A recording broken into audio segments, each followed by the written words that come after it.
ఆవిడ అన్న వెంటనే వస్తున్నాను తబిత గారు, ఇంకా మీరు ఆ మాట అనిన తర్వాత, ఎందుకంటే ఇష్టమైన వాళ్ళకి మనం చూపించాలి, మనం నిలబడగాలి.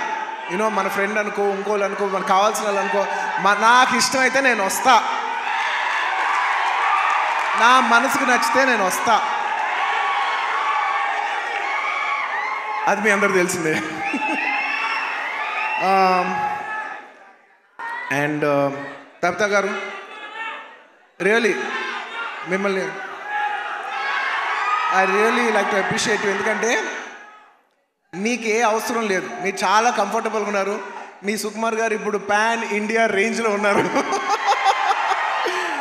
మీకు ఏ అవసరం లేకపోయినా కూడా మీరుగా వాలంటీర్ చేసి సినిమా తీస్తున్నారు చూసారా, థ్యాంక్ యూ ఫర్ దాట్.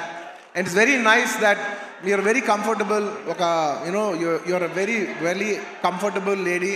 కానీ మీరు ఎక్కడో లేదు, నేను ఏదో చేయాలి, ఏదో ప్రొడక్టివ్గా చేయాలి, సినిమా చేయాలి అని మీరు తీసుకునే ఇనిషియేటివ్. ఇప్పుడు ఏదో మామూలుగా సుకుమార్ రైటింగ్స్లో ఫిల్మ్స్ చేయటం అంటే అది కాదు, మీరుగా చేయటం అనేది, మీరు సొంతగా. అసలు నాకు తెలిసింది సుకుమార్ గారికి ఏ మాత్రం సంబంధం లేకుండా ఇది ప్యూర్ మీ క్రెడిట్ మీద మీరు చేశారు. So I like to congratulate.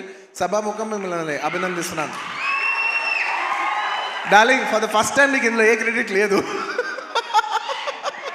అంటే ఒకట్లే, తబిత సుకుమార్లో సుకుమార్ ఉన్న క్రెడిట్ నువ్వు తీసుకోవచ్చు. అండ్